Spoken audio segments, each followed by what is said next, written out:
श्री शिवाय नमस्तुभयम दोस्तों। आप सभी लोग जानते हैं कि सावन महीने का पहला सोमवार जो कि 22 जुलाई 2024 के दिन पड़ रहा है। अब दोस्तों, सावन महीने का पहला सोमवार है, मतलब भगवान शिव जी का सबसे प्रिय दिन है। तो भाई, इस दिन की महत्वता बहुत ही ज्यादा बढ़ जाती है।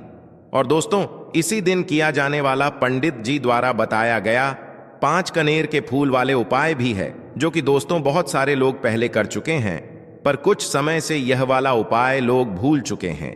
क्योंकि दोस्तों, इस उपाय को हमने आपको बहुत दिनों से नहीं बताया है। पर दोस्तों, उपाय जो भी होता है वो हमेशा काम करता है। जो भी व्यक्ति उस उपाय को पूरे मन और विश्वास से करता है, भाई उसके लिए वह उपाय जरूर काम करता है। तो दोस्तों, सावन महीने के पहले सोमवार मतलब कि 22 जुलाई 2024 के दिन आप लोगों को ये 5 कनेर के फूल वाले उपाय जरूर करना चाहिए।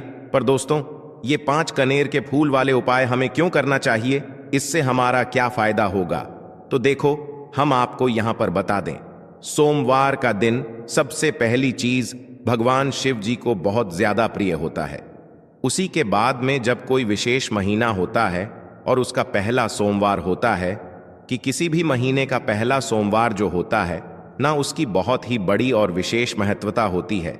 उस दिन आप ये समझ सकते हो कि उस दिन आप भगवान शिव जी को बहुत आसानी से प्रसन्न कर सकते हो। अब प्रसन्न कैसे करोगे, उसके लिए आपको कुछ ना कुछ तो करना पड़ेगा।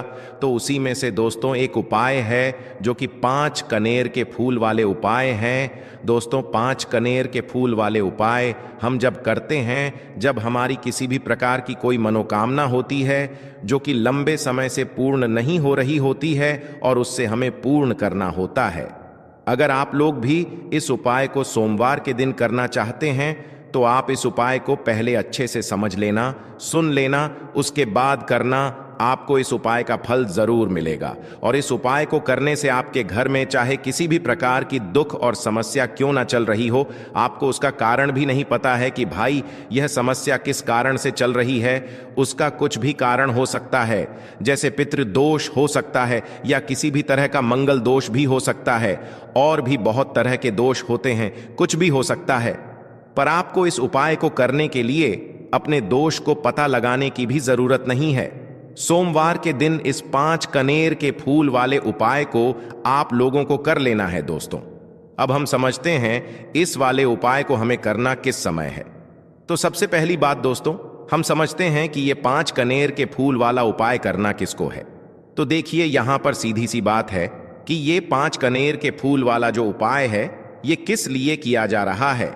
यह मनोकामना को पूर्ण करने के लिए किया जा रहा है, या आपके जीवन में जो दुख और परेशानियां हैं उनको दूर करने के लिए किया जा रहा है, या आपका कोई बड़ा काम है जो कि नहीं हो पा रहा है, आप उसके लिए इस उपाय को कर सकते हो। तो सीधी सी बात यह है कि आप अपनी किसी भी प्रकार की मनोकामना के लिए इस वाले उपाय को कर सकते हो। तो यह उपाय वह व्यक्ति कर सकता है जिस व्यक्ति को अपनी किसी भी प्रकार की मनोकामना भगवान शिव जी से पूर्ण करवानी हो।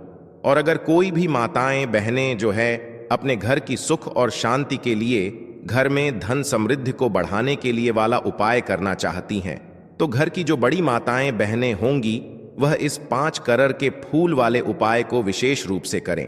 क्योंकि माताएं बहनें घर की लक्ष्मी होती हैं, और जब घर की लक्ष्मी कोई विशेष उपाय करती है तो उसका फल ही बहुत जल्दी मिल जाता है और बहुत बड़ा होकर मिलता है। अन्यथा इस उपाय को कोई भी व्यक्ति कर सकता है, चाहे वह बड़ा हो, चाहे वो छोटा हो, चाहे वह बच्चा हो।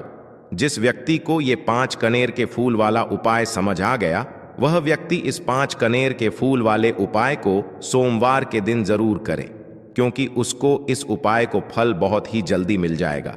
क्योंकि सोमवार के दिन भगवान शिव जी बहुत आसानी से प्रसन्न हो जाते हैं। तो आइए अब हम समझते हैं कि इस 5 कनेर के फूल वाले उपाय को आपको करना कैसे है, और इस उपाय को करने का जो समय है वो क्या है।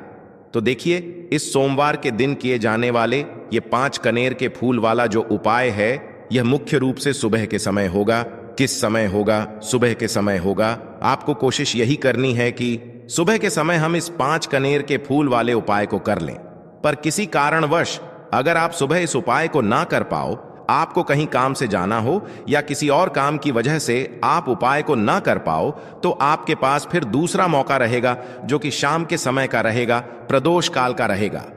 अब भाई प्रदोष काल का समय भी एक बहुत ही लोगों के मन में प्रश्न बन जाता है कि भाई यह समय होता कब है, कितने बजे से लेकर कितने बजे के का यह समय होता है, ताकि हमें उपाय के लिए जो है करने का समय पता लग जाए। तो हम आपको बता दें, प्रदोष काल का जो एक समय होता है, शाम का समय, वो होता है शाम के 6 बजे से लेकर शाम के 7 बजे के बीच का। इस समय के बीच में आप उपाय को करेंगे तो आपको उस उपाय का जरूर फल मिलेगा।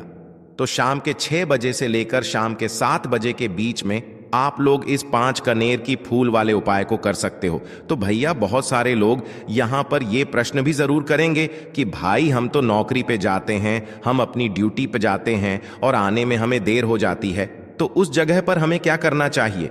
तो देखिए, उन लोगों को भी टेंशन लेने की जरूरत नहीं है। अगर आप लोग इस उपाय को शाम के समय प्रदोष काल में कर रहे हैं और अगर आप आने में देरी भी हो जाती है, आपको आने में 7 बजे तक आप नहीं पहुंच पाते हो, तो भाई आप 7 या रात 8 बजे तक भी अगर उपाय को करोगे तो भी चल जाएगा। और अगर इससे भी थोड़ा देर हो जाती तो भी आप उपाय को कर सकते हो, क्योंकि सोमवार का दिन है। यह दिन बहुत ही कम आता है पूरे साल भर में, इसलिए जब आपको मौका मिल जाए, जब आप इस उपाय को जरूर कर लेना। कोई भी उपाय हो आप कभी भी कर सकते हो। सोमवार के दिन बस कोशिश करना कि समय के थोड़ा मतलब अंतर्गत ही कर लो, पर किसी कारणवश अगर ना कर पाओ तो फिर आप थोड़ा देरी से भी कर सकते हो। आपको उपाय का फल जरूर मिलेगा, क्योंकि भगवान शिव विजन बहुत ज्यादा प्रसन्न होते हैं सभी भक्त गणों से जो उनको प्रसन्न करते हैं। तो अब हम यहां पर समझते हैं कि आपको उपाय कैसे करना है। सबसे पहली चीज दोस्तों, ये जो उपाय है ये 5 कनेर के फूल वाला उपाय है।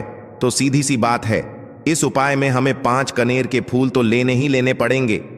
अब यहां पर एक सबसे बड़ी गलती होती है जो कि आप उपाय में करते हो और आपको पता भी नहीं लगता है, जो कि हम आपको बताते हैं। देखिए, जो आप 5 कनेर के फूल लेकर आओगे सबसे पहले, तो कनेर का फूल आप लोगों को पता होगा कि कैसा होता है। हम आपको जब भी बता देते हैं, कनेर के फूल वो होते हैं जो कि पीले कलर के होते हैं, लंबे लंबे से होते हैं। आप लोगों ने देखे भी होंगे, आप लोगों ने जो थंबनेल में फूल देखा हुआ था वही कनेर का फूल होता है। तो आप लोगों को वैसे ही 5 कनेर के फूल लेकर आने हैं। ये कनेर के फूल आप लोगों को बहुत आसानी से मिल जाते हैं, बस आपको इसका पेड़ ढूंढना होता है और बहुत सारे फूल उसमें लगे हुए होते हैं, कुछ भी कमी नहीं होती है। बस दोस्तों, आपको यहां पर ध्यान इस बात का रखना है कि अगर यह 5 कनेर के फूल जो है, मतलब कनेर के फूल का पेड़ जो है कहीं बाहर लगा हुआ है, वो किसी के अंडर में नहीं लगा हुआ है, किसी का वो पेड़ नहीं है, तो आप बिना पूछे जो है वह कनेर के फूल तोड़ कर ला सकते हो। पर अगर कोई सा कनेर का पेड़ किसी के घर के अंदर लगा हुआ है और आपको वह कनेर के फूल उसके घर के अंदर से चाहिए, तो भाई उससे पहले पूछना कि भाई हम जो है आपके पेड़ में से 5 कनेर के फूल ले लें या कनेर के फूल ले लें। भाई पहले उससे पूछना, क्योंकि ये वाले जो 5 कनेर के फूल आप लोग ले रहे हो ये उपाय के लिए ले रहे हो। और भगवान शिव जी को उपाय जब हम करते हैं तो भाई पूर्ण रूप से जो है हम पूरे विधि विधान से करते हैं। तो इसलिए अगर आप किसी के घर में के अंदर जो पेड़ लगा हुआ है कनेर का, उस पेड़ से अगर ये फूल ले रहे हो, तो भाई पहले उस घर के मुखिया से पूछ लेना कि हम आपके पेड़ से कनेर के फूल ले लें। अगर वो हाँ कह देता है तो भाई उसके बाद आप उसके पेड़ से 5 कनेर के फूल ले लेना। अगर कोई कनेर का पेड़ जो है ऐसे ही बाहर लगा हुआ है, खुले में लगा हुआ है, उस पर किसी का भी कब्जा नहीं है, तो वो आप जो है बिना पूछे भी उस पेड़ में से तोड़ सकते हो। पर किसी के घर के अंदर लगा हुआ है तो उससे सकर ही 5 कनेर के फूल उसके पेड़ में से लेना। अब आपके पास 5 कनेर के फूल भी आ चुके हैं। अब दोस्तों, कनेर के फूल के साथ में क्या हमें सीधा उपाय करना है या कुछ सामग्री भी लेकर जाना है? तो देखो, कोई भी उपाय जब हम करते हैं तो सीधा हम उपाय जाकर नहीं करते हैं, उससे पहले हम भगवान शिव जी की पूजन अर्चना भी करते हैं। तो देखो, अगर यह उपाय आप सुबह के समय कर रहे हो, प्रातः काल कर रहे हो, तो आप लोगों को अपने साथ में कम से कम 1 लोटा जल तो जरूर लेकर जाना ही जाना है। सोमवार का दिन रहेगा, वैसे ही माताएं बहनें अपनी पूजन सामग्री लेकर जाएंगी, तो उन लोगों के लिए कोई दिक्कत नहीं है जो प्रतिदिन शिव जी के मंदिर जाते हैं या सोमवार के दिन अपनी पूरी पूजन सामग्री लेकर जाएंगे। भाई वो वैसे के वैसे ही लेकर जाएं। यह बात उनके लिए है जो कुछ भी लेकर नहीं जाएंगे भाई, वो बस एक लोटा जल तो जरूर लेकर जाएं। अगर वह इस उपाय को 5 कनेर के फूल वाले उपाय को कर रहे हैं। उसी के बाद में दोस्तों शाम के समय की बात करें तो भाई शाम के समय अगर आप लोग इस 5 कनेर के फूल वाले उपाय को कर रहे हो तो अपने साथ में एक गोल बाती का घी का दीपक जरूर लेकर जाना। जो घी का दीपक लोगे वो आटे का होना चाहिए। आटे का होने के साथ में उसके अंदर गोल बाती रखा आएगी। वो गोल बाती आप अपने हाथों से बनाओगे तो ज्यादा बेहतर होगा। साथ ही में उस दीपक के अंदर जो मतलब चीज डलेगी वो डालेगी शुद्ध देसी गाय का घी। उसके अंदर शुद्ध देसी गाय का घी ही डालना, ना भैंस का डालना, ना मिलावटी बाजार का घी डालना। इस बात का भी आप लोग ध्यान रखना। अगर आपको उपाय का पूर्ण फल चाहिए तो भाई करना क्या है, देखो सुबह अगर उपाय कर रहे हो ना तो अगर 12 बजे तक भी उपाय करोगे तो भी कोई दिक्कत वाली बात नहीं है, कर सकते हो। सोमवार का दिन बार बार नहीं आता है। आपको पहुंचना है सबसे पहले तो अपने घर के पास में जो शिव मंदिर हो, शिवालय हो, जहां पर शिवलिंग विराजित हो, वहां पर आप लोगों को पहुंच जाना है। अब वहां पर पहुंच करके सीधा हमें जाकर उपाय करने लग जाना है। नहीं, आपको पहले अपना शिव जी के मंदिर के अंदर प्रवेश करना है, भगवान शिव जी के दर्शन करना है। पहले आपको अपनी अपनी पूजन अर्चना करनी है। जैसे कि एक लोटा जल जो लेकर गए हैं भाई, वो एक लोटा जल चढ़ा दें। इसके अलावा जो भी पूजन सामग्री है, आपकी फूल धतूरा गुलाल अबीर गुलाल जो भी चीजें हैं, चंदन वगैरह, उन सारी चीजों से आप पूजन अर्चना कर सकते हो। पर जो उपाय के 5 कनेर के फूल हैं वो आप अलग ही रखना, वो उपाय के समय ही हमें निकालने हैं। तो पहले आप अपनी पूजन अर्चना कर लेना। जैसे आप मंगलवार के दिन करते हो, मंगलवार के अष्टम के दिन करते हो, वैसे आप अपनी पूजन अर्चना कर लेना। इसी तरीके से शाम के समय है। शाम के समय जब आप अपने घर के पास में जो शिव मंदिर हो वहां पर पहुंचोगा तो पहुंचने के बाद आप पहले अपना वह घी का दीपक जलाना। अब घी का दीपक जलाने में भी इस बात का ध्यान रखना, इस घी के दीपक को आपको अपने घर से जलाकर नहीं लेकर जाना है और मंदिर में जाकर भी जलाना है। और मंदिर में जाकर जलाओ गा तो उसे अपनी माचिस से ही जलाना है। अपने घर से इस दीपक को जलाने के लिए अपनी माचिस लेकर आना। अगर आपने मंदिर में किसी और की माचिस ले ली इस दीपक को जलाने के लिए, अगर आप शाम के समय इस वाले उपाय को कर रहे हो तो भाई इस उपाय को करने का फल जो है उस व्यक्ति को भी मिल जाएगा जिस व्यक्ति की आपने माचिस ली होगी। इसलिए आप अपने घर से अपनी ही माचिस लेकर जाएं। उसके बाद में दोस्तों आप लोगों को एक बात का और ध्यान रखना है कि जब आप उस दीपक को जला दो, जलाने के बाद उस दीपक से आप चाहो तो आरती भी उतार सकते हो, अन्यथा कोई दिक्कत वाली बात नहीं है। आप उस दीपक को भगवान शिव जी के इतने पास मत रखना कि भगवान शिव जी को आंज लगी, थोड़ी दूरी बनाकर ही जो है आप उस दीपक को जो है भगवान शिव जी के शिवलिंग के पास में रखना। क्योंकि अभी हम जो है भगवान शिव जी को प्रसन्न करने वाले हैं, तो इसलिए जो है भगवान शिव जी को आंस ना लगे, इतनी दूरी बनाकर आप उस दीपक को रख दीजिएगा। जैसे ही आपकी पूजन अर्चना हो जाती है आप जल चढ़ा देते हैं। सुबह के समय गए तो जल चढ़ा देते हैं, पूजन अर्चना हो जाती है। फिर आप उसके बाद में भगवान शिव जी की शिवलिंग के पास में कहीं पर भी बैठ जाइए, सामने बैठ जाइए या आसपास बैठ जाइए। उसी तरीके से शाम के समय है, दीपक जैसे ही लग जाए तो भाई आप अपना उपाय को यहां पर कर सकते हैं। और उपाय को करने से पहले आप अपने वह 5 कनेर के फूल निकाल लीजिए, क्योंकि अब हम यहां पर उपाय को करने वाले हैं। उपाय को करने के लिए आप शिवलिंग के सामने भी बैठ सकते हैं, आसपास भी बैठ सकते हैं, कोई दिक्कत वाली बात नहीं है। अब हमारे पास 5 कनेर के फूल हैं, तो सीधी सी बात है कि इन 5 कनेर के फूलों को हमें 5 अलग अलग जगहों पर यहां पर चढ़ाने हैं। अब वो 5 अलग अलग जगह कौन सी हैं वो हम आपको बताते हैं। देखिए 5 अपने कनेर के फूल आप अपने सामने निकाल कर रख लीजिए।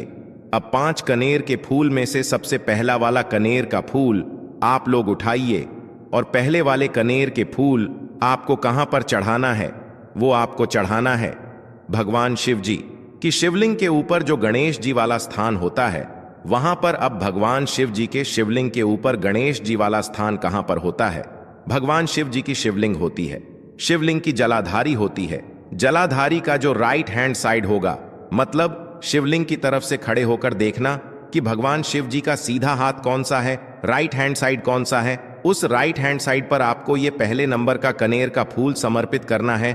और जो फूल का खिला हुआ भाग होगा ना, वो शिवलिंग की तरफ करके ही आप लोग जो है इस पहले नंबर के फूल को भगवान गणेश जी वाले स्थान पर समर्पित करना, जलाधारी के राइट हैंड साइड पर। अब दोस्तों निकाल लेना अपना दूसरे नंबर का कनेर का फूल। अब दूसरे नंबर के कनेर के फूल को आपको कहां पर समर्पित करना है, या आपको समर्पित करना है भगवान कार्तिकेय जी वाले स्थान पर। अब गणेश जी वाला स्थान राइट हैंड साइड पर होता है, तो कार्तिकेय जी वाला स्थान लेफ्ट हैंड साइड पे होता है, जलाधारी के ऊपर है। तो जलाधारी के ऊपर जो लेफ्ट हैंड साइड का जो हिस्सा है वहां पर कार्तिकी जी के स्थान है। तो इस दूसरे नंबर के फूल को आप वहां पर समर्पित कर देना और भगवान से प्रार्थना कर लेना, और फूल का खिला हुआ भाग शिवलिंग की तरफ ही होना चाहिए। अब बात आती है तीसरे कनेर के फूल की। तो तीसरे कनेर के फूल को भी आपको लेना है, और इस तीसरे कनेर के फूल को आपको माता अशोक चंद्र जी वाले स्थान पर समर्पित करना है। अब ये माता अशोक चंद्र जी का स्थान कहां पर होता है दोस्तों? ये जो स्थान होता है ये जलाधारी के बिल्कुल बीचों बीच में होता है। आपने पहला फूल भगवान गणेश जी वाले स्थान पर चढ़ाया, दूसरा फूल कार्तिकी जी वाले स्थान पर चढ़ाया। अब ये तीसरा फूल जो है इन दोनों फूलों के बीचों बीच चढ़ेगा, मतलब जहां पर माता अशोक सुंदर जी का स्थान होता है, खिला हुआ भाग शिवलिंग की तरफ करके ही जो है इस तीसरे नंबर के फूल को आप समर्पित कर देना माता असक चंदी वाले स्थान पर। अब बात आती है चौथे नंबर के फूल की। तो दोस्तों जो चौथे नंबर का फूल होगा ये आप लोगों को कहां पर समर्पित करना है? ये आप लोगों को समर्पित करना है भगवान शिव जी की शिवलिंग के ऊपर जो एक पात्र टंगा हुआ होता है, जिससे बूंद बूंद करके जल टपकता है, जिसके अंदर शिव जी की 5 बेटियों का स्थान होता है, जया विष हरा शामली बारी दौतली और देव। उस पात्र के अंदर जो है आप लोगों को क्या करना है, ये चौथे नंबर के फूल को समर्पित करना है। अगर किसी कारणवश आपका वह पात्र जो है शिवलिंग के ऊपर जो पात्र टंगू होता है, जिससे बूंद बूंद करके जल टपकता है, वह पात्र उपस्थित ना हो, तो वह आपको क्या करना है कि शिव जी की 5 बेटियों का नाम लेकर जया विष हरा शामली बारी दौतली और देव का नाम लेकर जो है इस चौथे नंबर के फूल को आपको जलाधारी के ऊपर ही कटी शिवलिंग का जो कटी भाग होता है, मतलब जलाधारी के ऊपर ही जो भाग होता है वहां पर समर्पित कर देना इस चौथे नंबर के फूल को। उसके बाद में दोस्तों बात करते हैं आखिरी नंबर के 5वें नंबर के फूल को, जो कि आखिरी फूल है हमारा। इस 5वें नंबर के फूल को आपको क्या करना है? अगर आपके जिस मंदिर में आप गए हो वहां पर अगर त्रिशूल लगा हुआ है, तो भाई त्रिशूल का एक मध्य भाग होगा जहां से वो त्रिशूल के 3 भाग निकले हुए होंगे। तो आपको वो त्रिशूल का एक मध्य भाग देख लेना है। उस मध्य भाग पर आपको इस 5वें नंबर के कनेर के फूल को छुआ है, स्पर्श कराना है, और स्पर्श कराने के बाद इस 5वें नंबर के फूल को आपको क्या करना है? भगवान शिव जी की शिवलिंग के ऊपर समर्पित कर देना है।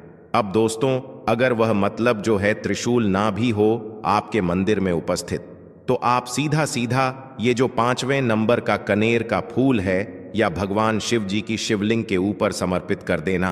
बस ध्यान इस बात का रखना कि जो खिला हुआ भाग है फूल का वो सामने की तरफ होना चाहिए, जलाधारी की तरफ होना चाहिए, और डंडी का जो भाग है वो शिवलिंग के पीछे की तरफ होना चाहिए फूल की।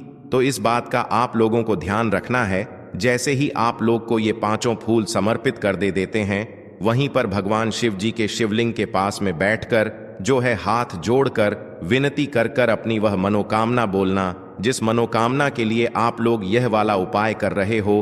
अपनी वह दुख और समस्या बोलना जिसके लिए आप लोग अपना ये वाला उपाय कर रहे हो। अपनी किसी भी एक मनोकामना के लिए ये वाला उपाय करना। 2-3 मनोकामना एक साथ मत बोलना, कोई भी एक मनोकामना बोल देना। अपने 5वें नंबर के फूल को चढ़ाने के बाद और चढ़ा दो तो भाई 2 मिनट भगवान शिव जी के नाम का जाप कर लेना। उसके साथ में दोस्तों आपका ये उपाय यहाँ पर पूर्ण हो जाता है, और आप अब भगवान शिव जी के दर्शन करके उनको धोख देकर अपने घर पर वापस जा सकते हो। इसी के साथ में दोस्तों इस उपाय को करने से आपको बहुत ही बड़ा फल मिलेगा। आपकी मनोकामना बहुत ही जल्दी पूर्ण होगी और आपको इस उपाय को करने का फल भी बहुत ही बड़ा होकर मिलेगा।